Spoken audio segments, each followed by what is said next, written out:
E aí, pessoal, tudo bem? No vídeo de hoje eu quero falar um pouquinho com vocês a respeito das diferenças que existem entre as esquerdas. Nos últimos dias, muita gente entrou em contato comigo para dizer que não sabia que existiam diferenças entre as esquerdas e que muitas dessas diferenças ficaram mais claras por conta do nosso debate contra os comunistas, que inclusive a segunda parte sai daqui a pouco lá no canal da Espectro. Então vejam. Então muita gente tinha essa dúvida, muita gente na verdade não sabia que existiam correntes distintas dentro da esquerda. Inclusive gente da esquerda que não sabia se situar no campo político porque não tinha conhecimento sobre essas diferenças. E também gente de direita, e aí é mais comum ainda, que pessoas de direita elas acreditam efetivamente que a esquerda ela é uma coisa só. E geralmente tendem a chamar todo esquerdista de petista, né? É muito comum. Por quê? Porque não sabem que existem diferenças que são muito importantes entre as esquerdas, inclusive com divergências que são muito fortes e inconciliáveis em alguma medida, tá? Então hoje eu quero falar um pouquinho para vocês das três principais correntes de esquerda que existem no Brasil. E aí eu quero falar um pouco da corrente petista, lulista, que eu também chamo de esquerda liberal.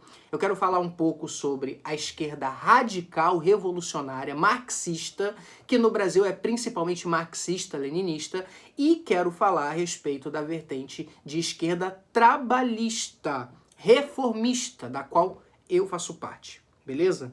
Então eu queria começar falando um pouco sobre a esquerda petista. Primeiro porque a esquerda petista ela é hegemônica dentro do campo da esquerda, de maneira geral.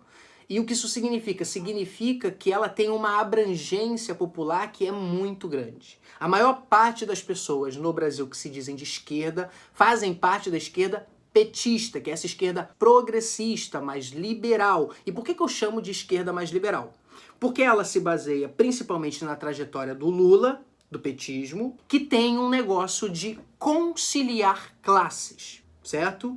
E o que acontece nessa conciliação de classes do governo? Lembrando que o Krepp, no nosso debate, ele disse que não concorda com essa noção de conciliação. Mas eu acho que fica didático se eu colocar assim, porque é assim que o próprio Lula sempre colocou, que ele era um conciliador de classes. E a conciliação de classes, ela basicamente é uma tentativa de manter a ordem liberal vigente, porque o governo Lula, o governo Dilma e o governo Lula agora, né, o terceiro mandato, ele continua seguindo a mesma premissa liberal que está posta no Brasil desde os anos 80, desde os anos 90, perdão, principalmente, ou seja, a política macroeconômica que foi posta pelo FHC, ela continuou sendo levada a cabo pelo governo Lula e, em alguns sentidos, até sendo aprofundada. A política do Fernando Haddad hoje, ela é muito similar à política do Paulo Guedes, por exemplo. Não tem tanta diferença nesse sentido, porque o que diz respeito à política institucional,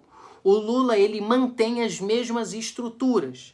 E a base do Lula, ela tende a aceitar essas estruturas, desde que o governo Lula faça políticas de caráter compensatório, ou seja, as políticas sociais, que ele mantenha o Bolsa Família, o Minha Casa Minha Vida e outros programas que beneficiem os mais pobres. Então, uma vez que o governo consiga fazer essa conciliação, a esquerda liberal petista, ela tende a aceitar o jogo como está. Ou seja, o governo Lula, ele não é um governo reformista. No nosso debate, a gente até gerou um atrito com o próprio Loconte, porque o Loconte disse que o governo Lula era reformista por conta, por exemplo, do aumento real do salário mínimo. Gente, aumento real do salário mínimo não é reforma, é política pública, beleza? Um projeto do SAMU, por exemplo, dentro do SUS, é política pública. O SUS, sim, foi uma reforma, entende? Aí alguém pode falar assim, mas a criação do Bolsa Família modificou radicalmente, por exemplo, a questão da fome, da escolaridade, e isso pode ser considerado uma reforma. Veja, o Bolsa Família ele foi uma ampliação, a unificação de programas sociais que já existiam antes do governo Lula, que foram criados durante o governo do FHC. Então, se você quiser tratar o Bolsa Família como uma reforma, então você vai ter que dizer que quem fez essa reforma foi o Fernando Henrique Cardoso, não o Lula. tá bom? O Lula amplificou. Mais famílias passaram a ser beneficiadas pelo Bolsa Família, por exemplo. Beleza, isso é muito bom. Só que isso não é uma reforma estruturante que modificou, por exemplo, a condição de desenvolvimento brasileiro. Nós somos um país que está estagnado economicamente desde os anos 90 e o PT não fez absolutamente nada para modificar isso e provavelmente nunca vai fazer, tá bom? Então, essa é a esquerda petista. E qual que é a diferença para nós reformistas trabalhistas? Nós acreditamos que as políticas sociais compensatórias, elas são políticas muito importantes mesmo. O PT tem muitos méritos nesse sentido. O nosso problema é que não dá para ficar conciliando política emancipatória com estagnação econômica. Não dá para ser condizente, por exemplo, com a condução da política monetária sendo controlada pelo mercado financeiro, como o Lula permite, como o Lula sempre permitiu. A esquerda lulista, ela tem uma tendência a ser tolerante, por exemplo, com a dominância de capital externo na nossa economia. Enquanto nós, reformistas trabalhistas, nós somos intolerantes com isso. Nós acreditamos que o Brasil ele tem que ter soberania financeira, que ele precisa ter as suas próprias indústrias, que ele precisa ter o controle dinâmico da sua estrutura produtiva sem desmontar o Estado todo e vender a preço de banana para o capital externo, porque o FHC fez isso principalmente, mas o Lula seguiu com esse tipo de política. Então nós defendemos que o capitalismo brasileiro ele precisa ser modificado estruturalmente, ele precisa ser reformado. E para fazer essa reforma pressupõe muita pressão popular, pressupõe mexer no interesse de muita gente, de mexer efetivamente no bolso da burguesia brasileira. Nós defendemos, por exemplo, que a autonomia do Banco Central ela precisa ser revogada, que a condução da política macroeconômica ela precisa ser reestruturada, o desenho institucional do país ele precisa ser modificado, que é uma coisa que o Lula não tem sequer como projeto. Não existe projeto de desenvolvimento do petismo. O petismo não tem projeto. É simplesmente o poder pelo poder e as políticas compensatórias. Só. Mas não tem um projeto estruturante que, por exemplo, coloque o Brasil em um pico de desenvolvimento novamente. Não tem uma política poderosa, por exemplo, de reindustrialização. O que o Lula faz nesse sentido é muito pouco. Justamente porque a condução da sua política econômica, principalmente, ela não muda em nada. E isso mantém a gente estagnado. Isso mantém o governo de braços amarrados, por exemplo, na hora de fazer investimento público. A gente defende, por exemplo, o fim do teto de gastos. O Lula falava em fim do teto de gastos antes de ser eleito. Depois, quando ele foi eleito, ele trocou um teto pelo outro. Nós, reformistas, somos contra o teto de gastos. Não é trocar um pelo outro, é simplesmente tirar o teto de gastos. Porque o teto de gasto hoje, ele simplesmente serve como um limitador de investimento, enquanto, por exemplo, os gastos financeiros do governo não tem limite. A gente paga dívida, a gente gasta 10% do PIB com dívida e o governo Lula não faz as coisas que precisaria fazer para fazer essa modificação, tá bom? Então essa é a diferença principal. Nós queremos um capitalismo que seja reformado. A gente quer o fim dessa política liberal que toma conta do Brasil há quase 40 anos. Enquanto o governo Lula nunca fez absolutamente nada para mudar essa condição, beleza? E enquanto a esquerda radical? A esquerda radical, ela está muito mais próxima de nós reformistas do que dos lulistas. Porque os lulistas, os petistas, eles não modificam absolutamente nada no que diz respeito à estrutura produtiva. Então eles defendem também a modificação da estrutura produtiva, a esquerda revolucionária. Só que qual que é a questão? Enquanto nós reformistas tratamos as reformas dentro do capitalismo como um fim em si, ou seja, a gente vai melhorando a condição da classe trabalhadora por meio de reformas, como aconteceu na história do Brasil inteiro, porque a gente nunca teve uma revolução socialista, os comunistas entendem que a reforma é um meio para a revolução. Só que as reformas, elas ainda não conseguem acabar com determinadas contradições do capitalismo, como, por exemplo, a exploração da classe trabalhadora. Eles acreditam que a exploração da classe trabalhadora pode ser extinta por meio de métodos revolucionários com a ditadura do proletariado tomando conta do Estado a fim de um dia, e aí a gente já pega aqui o socialismo e o comunismo, a fim de um dia fazer com que não existam mais classes sociais e, por consequência, que não seja mais necessária a manutenção de um Estado.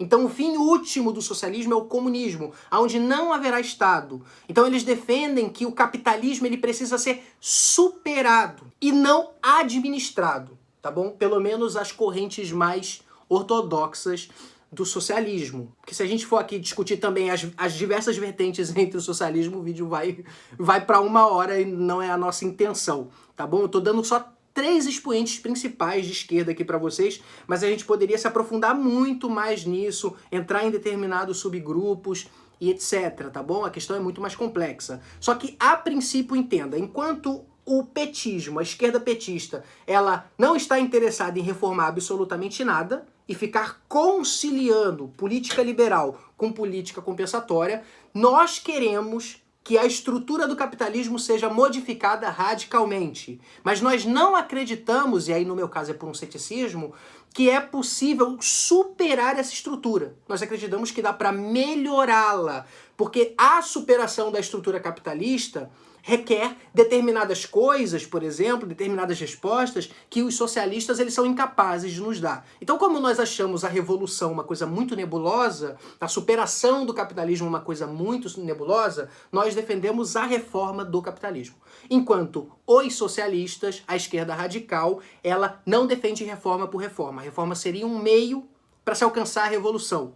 Por exemplo, a gente discorda desse ponto porque a gente acredita que quanto mais se reforma o capitalismo, menores são as chances de que aconteça uma revolução. Se a gente olhar pelo menos para a história das revoluções, tirando Cuba, as revoluções se deram em ambientes de instabilidade econômica e de crises sociais severas. Ou seja, quanto mais problema no capitalismo, melhor fica para poder acabar com ele, viu, uma revolução socialista. Só que se você vai melhorando a condição da classe trabalhadora a partir de reformas no capitalismo, a tendência é que a classe trabalhadora não defenda mais uma revolução. A Europa fez muito isso, tá bom? Para evitar o avanço da União Soviética, a Europa fez reformas estruturantes que modificaram radicalmente a condição dos seus trabalhadores. E isso impediu que a Revolução Russa e a União Soviética se alastrasse, por exemplo, pelo centro da Europa. Então, grandes processos de reformas foram para impedir o avanço revolucionário e essas reformas foram muito eficientes nesse sentido, porque de fato impediu, tá legal? Então, para fechar, repetindo, petistas são a esquerda conciliatória, que não querem reformar o capitalismo, mas manter as coisas como estão, dando algumas migalhas para a classe trabalhadora. A esquerda reformista, trabalhista, somos nós, que entendemos que o capitalismo precisa de uma estruturação diferente, que ele precisa ser modificado radicalmente, que esse país precisa ser industrializado, porque a mudança de condição da vida da classe trabalhadora vai vir por meio do emprego, por meio de uma capacidade produtiva que tenha um aumento real dos salários, não um aumento artificial, como foi feito no governo Lula, por exemplo. Ou seja, uma mudança radical na estrutura produtiva que sofistique a nossa capacidade de criar riqueza, entende? A gente entende que o melhor jeito de trazer boa condição de vida para as pessoas é a partir do emprego, do pleno emprego. E nós acreditamos que isso só pode ser feito a partir da ingerência direta do Estado na economia, como aconteceu nos grandes países capitalistas desenvolvidos, ou como aconteceu na China, que aí a gente discute aqui se a China é capitalista ou socialista, mas que, de fato, inevitavelmente não tem como ser negado que a China ela é um sucesso econômico, e esse sucesso se deu principalmente por conta de como o Estado conduziu a política econômica de desenvolvimento lá, beleza? Então nós acreditamos nisso, que é uma coisa que o PT não faz. E os comunistas, eles concordam com a nossa visão nesse sentido de desenvolvimento, mas eles acreditam que o capitalismo não pode parar por aí, que o capitalismo precisa ser superado. Fora que muitas vezes os comunistas pensam que as reformas elas são inviáveis porque as classes dominantes não querem reformas. Que as reformas só acontecem quando as classes dominantes, em alguma medida, aceitam essas reformas, mas que num capitalismo dependente, por exemplo, como o brasileiro, que é um país que está no sul global, que é um país exportador de commodity para o resto do mundo desenvolvido e etc., não existe esse interesse do resto do mundo, por exemplo, em deixar que a gente se desenvolva. Logo, para que a gente se desenvolva, a gente precisa romper com o capitalismo. Se a gente não romper com o capitalismo, a gente não vai conseguir esse desenvolvimento. Nós, reformistas, nós discordamos dessa análise, a gente acha que é uma análise fatalista, acreditar que o desenvolvimento só vai vir por meio de revolução e que, na verdade, nós podemos sim desenvolver a estrutura produtiva do capitalismo brasileiro, mesmo sem romper com a ordem do capitalismo mundial. Então, essas são as principais diferenças entre essas três esquerdas e eu espero muito que esse vídeo tenha sido esclarecedor para vocês. Eu tentei ser o mais didático possível, tá legal? Eu estou muito feliz porque o canal ele tá dando muito certo, tá crescendo muito rápido, tá? Então eu peço que se você ainda não tá inscrito no canal, se inscreva, porque a gente tá tentando bater aí a marca de 4.000 inscritos, tudo bem? Compartilhe esse vídeo com pessoas que você acha que tem interesse em saber um pouco mais sobre essas diferenças entre as esquerdas, tá bom? Comente aqui o que você achou do vídeo, se acha que teve alguma imprecisão minha, alguma coisa que eu deixei de falar, algum erro e etc. Comenta aqui também o que você achou do vídeo. Deixa o like, tá legal? Porque ajuda muito na divulgação do vídeo. E é isso, pessoal. Eu espero que vocês fiquem bem e até a próxima.